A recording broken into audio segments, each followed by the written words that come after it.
আসসালামু আলাইকুম ভিউয়ার্স।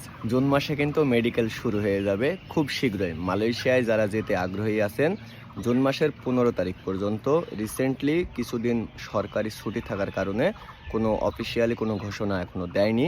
তবে খুব শীঘ্রই 2-3 তারিখের ভিতরে ঘোষণা দিয়ে দেবে। জুন মাসের 15 তারিখের ভিতরে কিন্তু মালয়েশিয়ার কলিং এবং মেডিকেল কিন্তু শুরু হয়ে যাবে, ঠিক আছে? জুন মাসের 15 তারিখের ভিতরে। তবে একটা জিনিস আপনাদেরকে খুব সতর্ক করি, এই জিনিসটা মাথায় রাখবেন। যারা জুন মাসে মেডিকেল করবেন এবং মালয়েশিয়ায় যাওয়ার জন্য যারা মেডিকেল করবেন, মালয়েশিয়ার মেডিকেল এমন একটা সমস্যা, সেটা হচ্ছে মালয়েশিয়ায় কেউ মেডিকেল কখনো টাকা পয়সা দিয়ে মেডিকেলে ফিট হবেন না। আপনার যদি শারীরিক কোনো সমস্যা থাকে সেটা অবশ্যই চিকিৎসা করাবেন অথবা দ্বিতীয় মেডিকেল করাবেন। তাছাড়া কোনো দালালের মাধ্যমে টাকা পয়সা দিয়ে আপনি মেডিকেলে ফিট হবেন না। যদি আপনি দালালের মাধ্যমে মেডিকেলে টাকা পয়সা দিয়ে ফিট হয়ে থাকেন, তাহলে মালয়েশিয়ায় গিয়ে কিন্তু আপনাকে মালয়েশিয়া থেকে আবার বাংলাদেশে ফেরত আসতে হতে পারে আপনার 4 থেকে 5 লক্ষ টাকা, বিশাল বড় একটা লোকসান। আমি বিডি ফারুক, মালয়েশিয়া থেকে। ধন্যবাদ সবাইকে। আপডেট পেতে চাইলে লাইক, কমেন্ট, শেয়ার দিয়ে পাশে থাকুন।